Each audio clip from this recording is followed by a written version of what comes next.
Oh my goodness.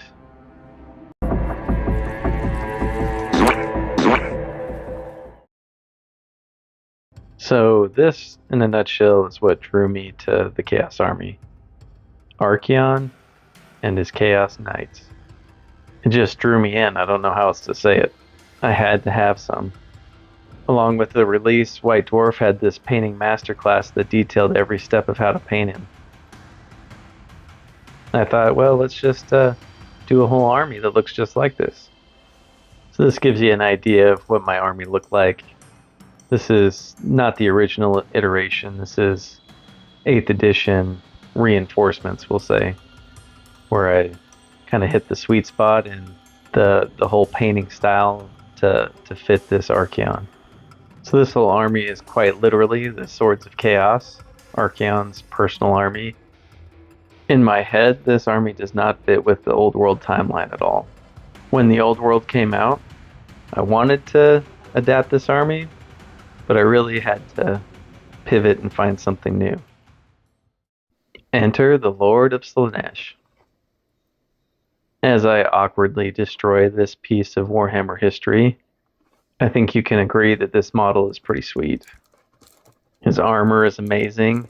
It's got a cool Roman mohawk going on, and he's riding a giant titty monster. So who better to lead my old world army than this guy? I can't think of any. So on top of that, I've been just enamored with painting magenta lately. Don't know what it is. I guess I'm just called to Slaanesh.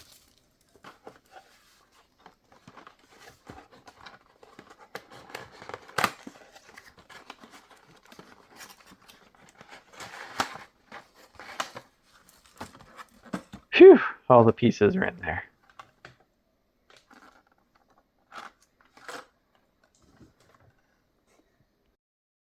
So I don't think anything will ever top what I felt when Archeon and those Chaos Knights were released.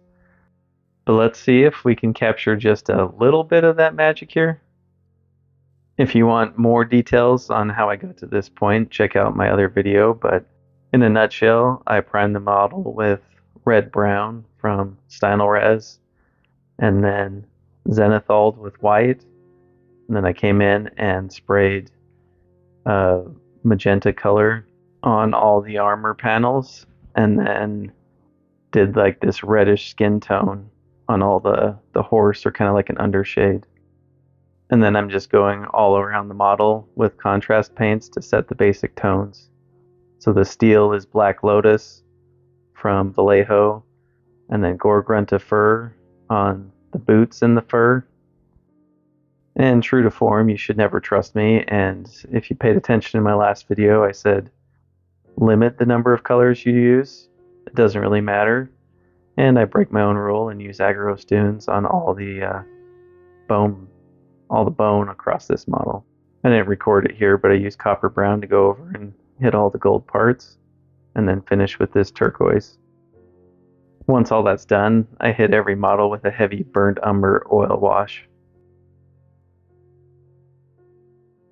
I was debating just chopping this banner off, but decided to keep it, and I kicked around some ideas for a while, and I just decided, hey, let's try to do a detailed portrait of Slaanesh on here. So paint detailed freehands with a medium I'm not really familiar with. What could possibly go wrong? So here's a look at my palette and paintbrushes and my cleaning cups, etc. The essentials you need if you're going to try painting with oils. At the top of the screen, I have a piece of cardboard that I initially put all my colors on. And especially if you have new oil paints like I do, there's a lot of oil that's in the tip or the nozzle, and so you want to start leaching that out before you try working with it. Next to that, I have a dual little metal container here, and I put the paint thinners in both. And I use the left one as like the dirty initial rinse, and then the second one as the final rinse, and that just makes sure you get all the oil paint out of your brushes. I got a couple sets of really cheap synthetic brushes to use to oil paint, and this is part of what I struggle with here because these brushes are not holding points and I can't do much detail work, but I'll get to that. And then the actual palette here where I mixed colors, that's just an old tile or a tile I got from a hardware store. Try to get a light color and it's easy to clean up. And why oils, you might be asking? And it's because Bob Ross is my hero. And if you know who that is, then that's enough said. But really, because I used that burnt umber wash all over and I was waiting for it to dry, I just went spur of the moment and decided to try blocking everything in with oil paints. And the beauty of painting with oils is you can color shift and blend all the colors together. And it's just a lot more organic process to get a banner like this looking good. I just kept adding more and more white to each of these initial mixes. I made an orangey flesh color and just laid it down and then used Payne's Gray for the other parts of the banner here and just kept adding little lighter and lighter touches across the banner here, and it's really easy to just blend it in. So you can see here I put some magenta down on the base here, base of the banner. I didn't want to go full bright hands reaching up on her. I wanted a little bit of an impression of that. And I can just take this magenta and it blends into all the surrounding colors real easily. So I don't have to stress about going back and forth with acrylics. Happy that I got such a cool effect in less than an hour. I let this dry before moving on to the rest of the project.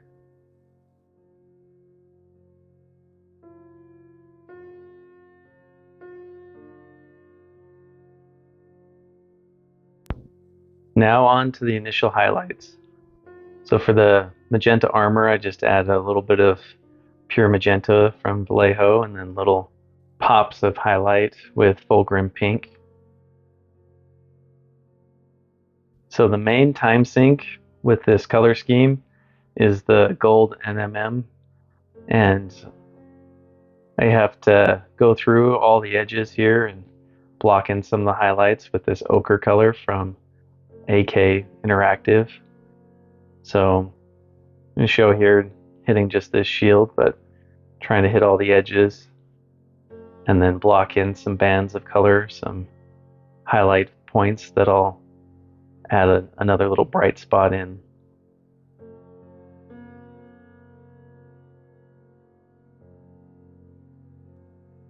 So here I am just with ice yellow, just doing little pings, little bright spots, little points of interest. Want to make sure I get all the corners, all the little rivets, the topward facing edges. Just make sure those are a little bit brighter and sells the non-metallic metal effect.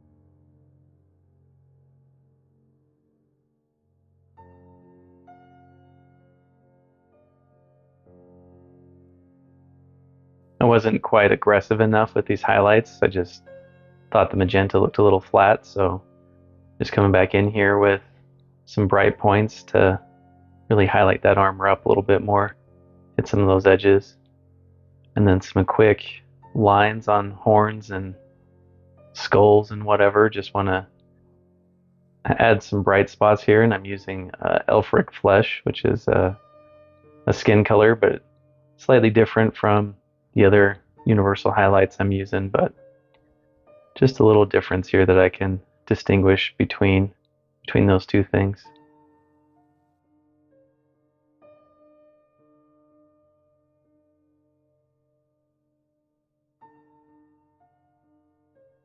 After setting all the basic shapes and tones with the oil wash, I let that dry or cure for a little over a day, and it was still really shiny, but I hit it with a varnish, like a satin varnish, and as I looked at it, I just wanted to sharpen up some of those edges, some of those details.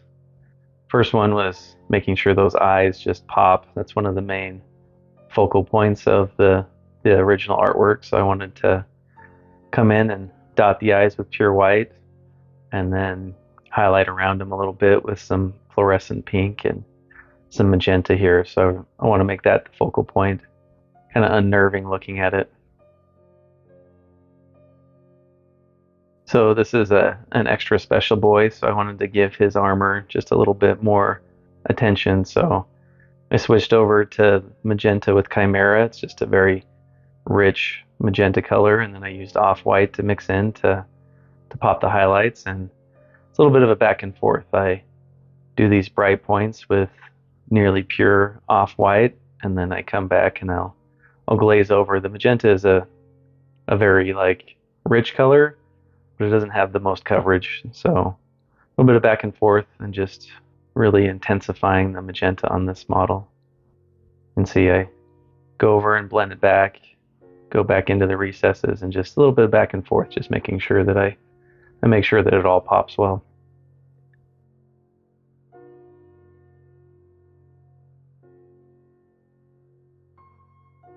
With the magenta armor brightened up and touched up, it's time to move over to the steel and the non-metallic metal effect. So you see, if you look close, I started with this blue-gray color, just pure, and it was too dark, so I just bumped it up with a little bit more off-white, and you can see I'm focusing primarily on this rounded top section here, and I'm just doing a lot of little dashes and scratches back and forth and just building it up, just hitting all that spot.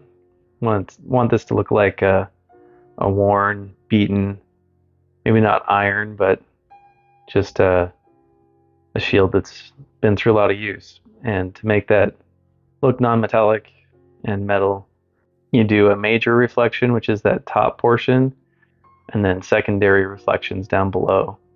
So I don't go too crazy, but I just want to make sure that that has those two points. And you can see here I just add the basic layers and then a single bright layer with almost pure off-white, and the steel is finished.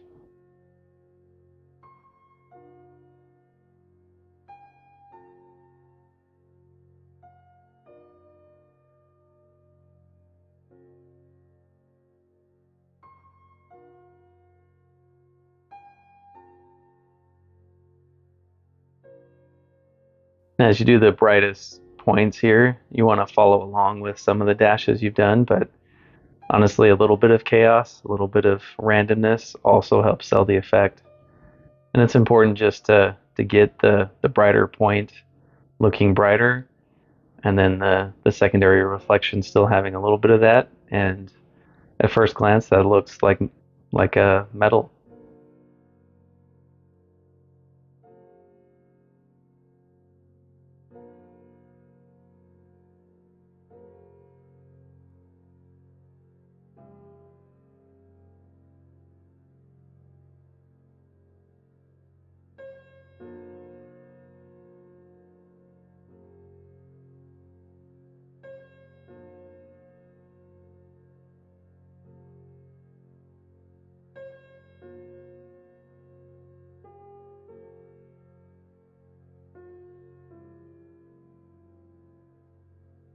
And we have the same basic idea with this blade here. You can see I left that brighter point on that sharpest cutting edge, and that's where we want to attract most of the eye to. And there's several fun edges on here that you just want to outline in your darker color. And then I just do a bunch of dashes. This sword has some sculpted dings in it, so you just want to accentuate those. And then as you add your highlights, just make sure you're spending most of that on that main reflection there, that main cutting edge. And just add dings and dashes once you're happy with that. Do a couple little secondary reflections down the blade here, and you have a simple, convincing, non-metallic metal.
So after I set all the highlights, I wanted to blend in a little bit more color into a couple spots here.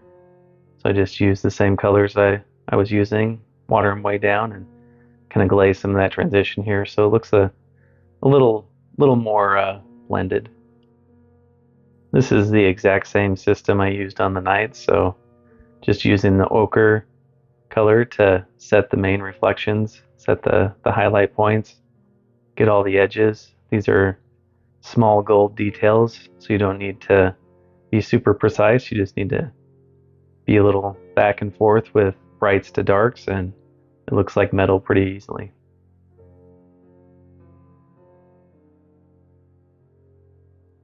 Little bright spots with ice yellow, and the gold is finished.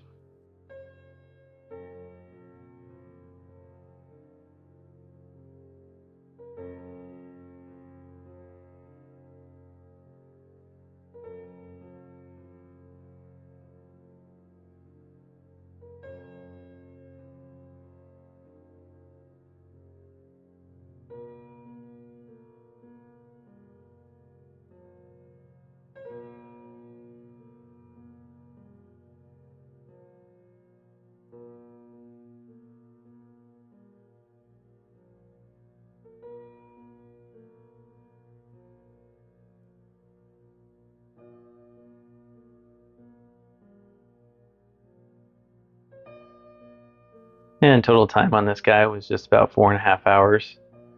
He's twice the time I've spent on the other characters in this Old World Rivals series, but I think he's pretty fitting, pretty deserving of a little bit extra love.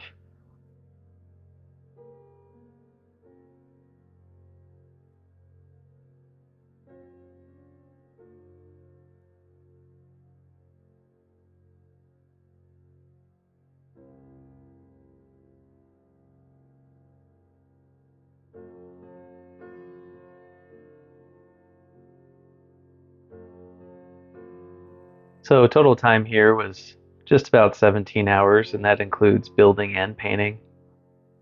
And I think I got a pretty good effect. If I take away the time for the character, the nights were about 2 hours each. And I think for doing the highlights and the non-metallic metal, this is a pretty good time to outcome ratio. And I think you agree, they look pretty sweet and they're ready to tear up their opponents on the battlefield. Stay tuned for phase 3, and I'll catch you in the next video.